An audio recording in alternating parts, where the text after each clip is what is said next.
Halo keluarga akuntansi, selamat datang di Poketa, podcast keluarga kita, yang mana Poketa ini merupakan podcast yang ditaja oleh Himpunan Mahasiswa Akuntansi. Nah, perkenalkan saya Haura Azizah yang akan menjadi host kita pada hari ini. Di pagi kali ini kita akan membahas bagaimana sih caranya untuk menyelaraskan antara kuliah dan juga organisasi. Jadi, buat kamu yang ingin tahu caranya untuk kuliah dengan maksimal, tetapi tetap ingin join organisasi, yuk kita mulai episode kali ini, dan semoga bisa jadi motivasi untuk kita semua.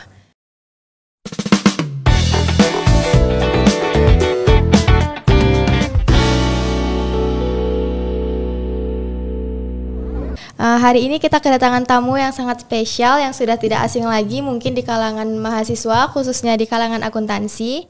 Beliau adalah Bang Ricky Aryadi yang mana merupakan mahasiswa berprestasi Universitas Riau tahun 2023 dan juga merupakan founder of Kolega Belajar.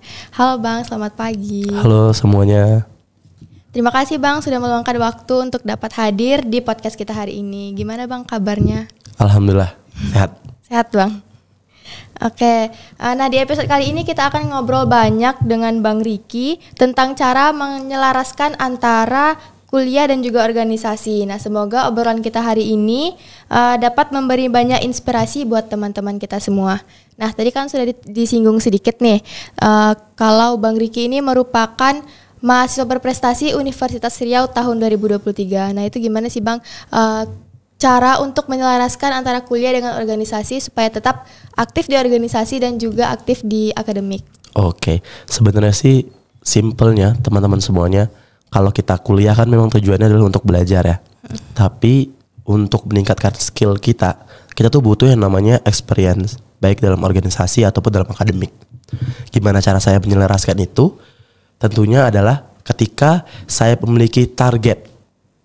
Apa sih target saya dalam pendidikan ini gitu. Nah, ketika saya memiliki target yang jelas, maka saya tahu nih ngeplot apa aja yang harus saya lakukan, termasuk dalam organisasi atau akademik.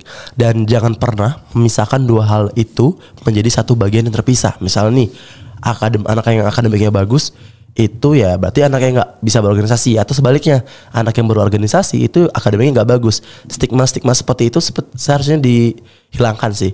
Karena bagi saya pribadi, mahasiswa yang akademiknya bagus itu tuh berjalan seiringan dengan experience yang akan didapatkan dalam organisasi. Jadi sih kalau cara saya sih, saya harus punya tujuan dulu di awal sebelum jadi mahasiswa, terutama ya harus punya tujuan, target apa yang harus mau saya lakukan. Dalam mencapai target itu saya buat skema gitu. Apa sih yang harus bisa saya lakukan sampai target itu? Contoh nih, mahasiswa prestasi Universitas Riau. Saya tahun 2022 udah ikut di jurusan akuntansi, tapi saya nggak menang sama sekali. Artinya masih ada yang kurang nih dari diri saya. Tahun 2003 saya ikut lagi. Alhamdulillah juara 1 di akuntansi, juara 1 di FEB, sampai juara 3 di UNRI. Tentunya perjalanan itu didukung oleh pengalaman organisasi. Karena menjadi mahasiswa prestasi itu gak hanya cuman mengumpulkan banyak prestasi, tapi harus ada pengalaman experience dalam berorganisasi dan memberikan dampak bagi masyarakat ataupun mahasiswa di sekelilingnya. Mungkin gitu sih. Jadi Abang bilang kita tidak bisa memisahkan antara organisasi dan juga kuliah gitu. Nah, kalau misalnya ada pertanyaan itu, apa yang lebih prioritas di antara akademik atau tanggung jawab kita di organisasi gitu Bang? Oke, that's a good question teman-teman semuanya. Bahwa banyak orang yang bilang anak yang organisasi itu anak-anak yang gak peduli sama akademik. Begitu juga sebaliknya tadi yang sudah kita diskusikan. Nah, kalau dari saya pribadi, sebenarnya peletakan prioritas mereka ini tuh beda-beda fungsinya. Kalau misalnya akademik, tentu tujuan kita kuliah adalah agar bisa sarjana atau agar bisa jadi diploma gitu ya, yang ditentukan dengan kepiawaian kita dalam mengambil ilmu-ilmu selama kita kuliah gitu, dan harus fokus sama pendidikan. Tapi dari sisi teman-teman semuanya, organisasi ini tuh ada di prioritas yang berbeda gitu. Kalau akademik ini untuk menunjang ilmu pengetahuan kita dan juga mungkin nanti ke depannya untuk karir kita gitu. Nah, tapi karir sendiri ya teman-teman, karir sendiri itu butuh experience dalam berorganisasi. Karena organisasi adalah replika sebenarnya dalam karir atau dalam dunia kerja nanti gitu. Karena di sana ada pimpinan, di sana ada pemberian tanggung jawab, sama di karir mau di perusahaan, mau di kantor, mau jadi PNS, mau jadi dosen, semua ini pasti terorganisasi, ya kan? Karena semua terorganisasi, kita harus punya pengalaman gimana caranya bisa bertanggung jawab dengan tugas, bisa bertanggung jawab dengan diri kita sendiri. Nah, jadi kalau di mana yang lebih dulu diprioritaskan, tanggung jawab kita di organisasi atau akademik kita, tergantung kita nih mau letakinnya di mana prioritasnya gitu. Kalau kita mau fokus untuk karir, berarti harusnya bisa berjalan beriringan gitu. Kan ada ya banyak organisasi yang bisa memahami atau mendukung akademik kita. Contohnya aja Hima akuntansi kan himpunan mahasiswa akuntansi. Udah jelas pasti ya harusnya mendukung untuk kegiatan akademik. Contohnya ada program GSPA, ya kan? Iya, Bang. Program GSPA itu kan tujuan untuk apa? Membimbing adik-adik yang belum bisa atau ngerti akuntansi kan. Iya. Nah, itu kan salah satu bentuk keselarasan antara tanggung jawab di organisasi dengan akademik. Jadi tergantung target teman-teman ya, mau jadi apa dulu gitu. Kalau mau jadi dosen ya pasti diprioritaskan adalah pengetahuan dulu, baru nanti keduanya atau posisi kedua itu baru berorganisasi biar ada pengalaman gitu ya. Kalau mau jadi dunia kerja harus seimbang tuh akademik dan juga organisasinya gitu ya.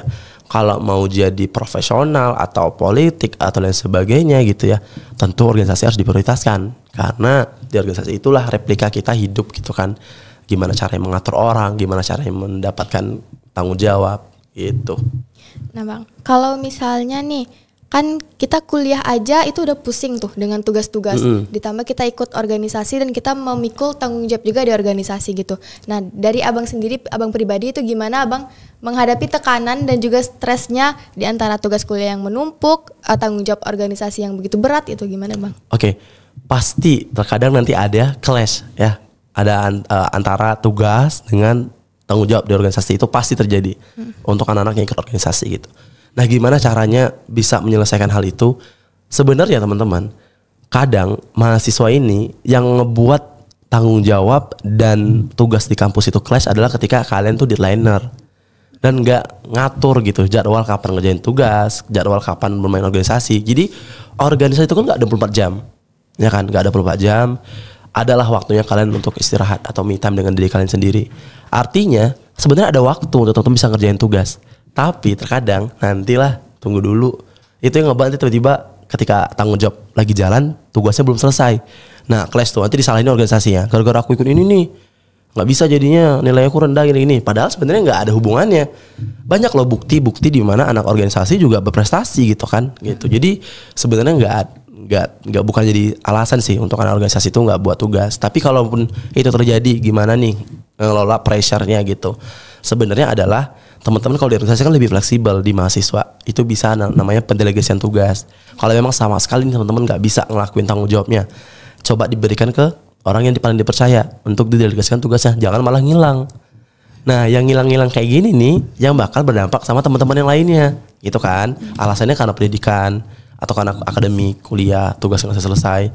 Padahal sebenarnya ya itu bisa dibagi gitu. Kan organisasi nggak 24 jam gitu. Ada waktu untuk sendiri, ngerjain sendiri gitu. Entah malam atau gimana. Gitu sih. Jadi semua itu tergantung pribadi masing-masing ya Bang? Bener. Jadi Bang, kalau misalnya nih Abang organisasi kan Bang. Jadi skill yang Abang dapat dari organisasi dan juga itu bermanfaat nyata dalam dunia nyata itu tuh apa Bang? Banyak banget sebenarnya. Abang bisa punya nilai bagus di kuliah jujur ya, atau punya prestasi banyak, itu karena organisasi. Karena di organisasi itu kita belajar gimana caranya berkomunikasi dengan orang yang latar belakangnya berbeda-beda, pemikirannya berbeda-beda. Kita tuh dituntut untuk adaptif di organisasi dan dituntut untuk kerja cepat, kerja tanggap, lugas dengan apa yang mau disampaikan dan jelas tentunya apa yang mau dilakukan dalam organisasi. Nah, dari hal-hal itu saja itu udah ngebantu banget akademik Abang pribadi gitu. Jadi Mapres pun itu salah satunya adalah dari pengalaman organisasi gitu. Nah, gimana caranya bisa nih organisasi apa aja bentuk nyatanya gitu. Contoh public speaking sebenarnya. Di organisasi itu paling sering nanti ya, kalau jadi ketua atau jadi apa tuh pasti kata sambutan. Ketua panitia misalnya ya, atau jadi apa pasti jadi kata sambutan. Kata sambutan itu sendiri sebenarnya udah ngelatih gimana caranya public speaking. Itu udah satu nih poinnya ya untuk diri sendiri di kehidupan nyata. Yang kedua, kalau kita jadi kadis ya, kalau di Hima, kadis, sekdis gitu ya. Itu kita akan belajar gimana caranya human resource management. Gimana caranya memanajemen orang-orang yang perilakunya beda-beda. Itu dapat juga tuh belajar di kehidupan nyata gimana caranya ngelola orang-orang. Gimana caranya dealing sama orang-orang yang pemikirannya beda-beda. Itu skill banget loh. Dalam dunia kerja itu sangat dibutuhkan negotiation skill dan human resource management. Apalagi kalau kalian anak-anak akuntansi nih yang mau kerja di perusahaan atau bahkan jadi dosen sendiri, kan juga harus bisa gimana caranya ngelola anak-anak di dalam kelas gitu kan. Jadi sih banyak hal yang saya dapatkan ketika setelah mengikuti organisasi atau bahkan ketika selama berorganisasi gitu. Jadi justru organisasi yang membuat abang, mendorong abang untuk menjadi berprestasi. Betul, gitu ya bang. betul. Nah lagi bang, kalau misalnya ngomong-ngomong tentang organisasi itu pasti orang-orang bilang nggak apa-apa join organisasi, nambah-nambah relasi, nambah-nambah temen, nah gitu tuh.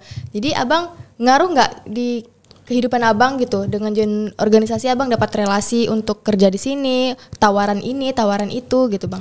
Jelas banget sebenarnya, karena dari jalan organisasi lah abang bisa kenal sama beberapa dosen-dosen, beberapa teman-teman yang udah punya kerja atau yang udah kerja duluan, kakak-kakak tingkat kita, senior-senior kita. Nah abang sendiri sekarang kerja itu didapatkan dari relasi abang setelah ikut organisasi. Abang dari organisasi yang abang ikuti, itu abang bisa kenal sama dosen dan dia punya cukup lah pengaruhnya di Unri. Terus kemudian dia ada ngasih tahu, oh ada seleksi di sini nih, coba aja dulu katanya. Setelah abang seleksi, alhamdulillah bisa diterima gitu. Jadi sebenarnya sangat-sangat besar pengaruh organisasi untuk relasi kita. Tapi tergantung nih relasinya seperti apa yang dibangun, organisasinya sehat atau enggak gitu. Kalau organisasinya itu sehat, memang fokusnya orientasi pada prestasi, atau memang di organisasi itu kumpulan dari relasi-relasi alumni kita kuat gitu. Contohnya Hima-AK sendiri ya. Setahu saya Hima-AK tuh tiap tahun kekeluargaannya cukup erat gitu. Bahkan alumninya juga masih peduli gitu. Termasuk dengan beberapa kegiatan yang ada di Hima sendiri gitu. Nah dari saya pribadi sih sebenarnya itu benar-benar sangat berpengaruh. Tapi catatan saya adalah nggak semua tujuan kita berorganisasi adalah mencapai relasi gitu. Karena relasi itu banyak. Ada relasi untuk kerja, ada relasi pertemanan, ada relasi untuk hidup di dunia ini sendiri kita butuh relasi kan. Karena manusia adalah makhluk sosial gitu kan. Jadi relasi itu tentukan dulu relasi mau apa.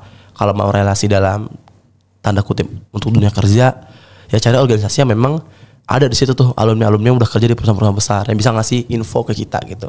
Tapi kalau relasi untuk relasi pengetahuan, berbagi pengetahuan, meningkatkan skill, itu ada lagi organisasinya sendiri gitu kan, beda-beda gitu.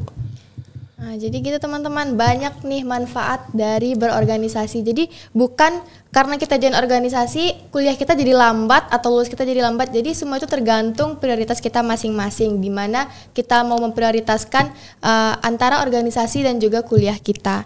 Nah ini terakhir nih bang, apa nih bang kata-kata motivasi lah untuk teman-teman semua, teman-teman akuntansi semua yang ingin join organisasi tapi masih takut nih karena takut kuliahnya lambat, tugasnya telat gitu bang. Oke, teman-teman semuanya nih yang lagi takut berorganisasi, khususnya mahasiswa angkatan 24 ya, yang paling baru ya. Itu kan yang paling baru, yang bakal nanti masuk ke bagian Hima-AK juga. Saran saya sebenarnya jangan takut sih, karena mau gimana pun setiap organisasi itu berjalan pasti ada dampaknya untuk kalian, baik langsung atau secara tidak langsung. Dan untuk teman-teman semuanya, jangan takut juga untuk ambil experience dalam kepanitiaan. Karena sebenarnya di kepanitiaan itulah kalian banyak belajar. Satu nih, kalau jadi ketua pelaksana ya, kan pada banyak takut ya, takut gak bisa lah, takut inilah, takut itu. Sebenarnya jadi ketua pelaksana ini banyak benefitnya teman-teman. Salah satunya dia human resource management. Kalian juga belajar gimana caranya bisa memimpin dalam suatu kepanitiaan atau organisasi. Itu suatu hal yang penting gitu. Nah untuk abang pribadi, untuk teman-teman nih yang fokusnya mau prestasi, jangan kira organisasi itu menghambat prestasi. Bukti nyatanya banyak. Bukti nyatanya banyak banget. Banyak banget lulusan mahasiswa akuntansi yang bisa keren itu karena organisasi. Ya, contohnya misalnya ada di angkatan 20 itu Azan. Sekarang dia udah S2 di Mingci. Wow. Cuman 3,5 tahun kuliahnya, nanti setengah tahun lagi, setelah 1 tahun setengah lagi dia langsung S2 dan di Mingci. Itu dari mana? Dari organisasi dia. Dia banyak belajar dari organisasi, dapat relasi, dapat informasi, dan dia dengan kemampuan dia akuntansi sendiri bagus gitu. Dan masih banyak lagi gitu. Bupati-bupati sebelum-sebelumnya di akuntansi. Sekarang lihat kerja mereka di mana. Udah ada yang di PwC, udah ada yang di kantor-kantor gede, BUMN. Itu artinya organisasi itu pasti akan ngedukung kalian secara langsung atau tidak langsung. Tinggal gimana cara kalian berorganisasi. Jangan masuk organisasi tujuannya cuman main-main atau cuman untuk oh ini ada cewek akuntansi cantik masuk Hima gitu. Terus dia masuk Hima juga. Itu banyak tuh kasusnya di tahun saya dulu. Banyak kayak gitu. Oh kakak-kakaknya cantik masuk deh Hima gitu. Padahal kita ya boleh lah sekali-sekali kita santai berorganisasi. Tapi sekali-sekali juga harus ada tujuan kenapa masuk organisasi gitu. Itu sih. Jadi gini teman-teman, banyak berarti manfaat dari berorganisasi. Bukti nyata nih udah ada nih di depan kita, Bang Ricky gitu kan. Dia walaupun berorganisasinya tuh aktif, cuman tetap di akademik tuh juga lebih aktif lagi teman-teman. Oke teman-teman semua, nggak terasa obrolan kita sama Bang Ricky udah sampai di akhir. Banyak banget pelajaran dan inspirasi yang bisa kita ambil dari percakapan hari ini, terutama tentang keselarasan kuliah dengan organisasi. Terima kasih banyak buat Bang Ricky yang sudah meluangkan waktunya dan juga pengalaman yang sangat luar biasa. Semoga obrolan ini bisa bermanfaat untuk kita semua dan juga dapat inspirasi buat teman-teman semua.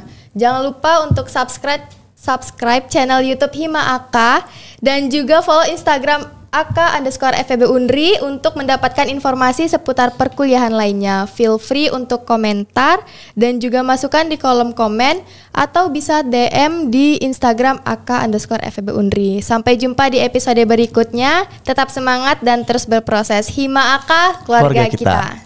Terima kasih ya Bang. Oke.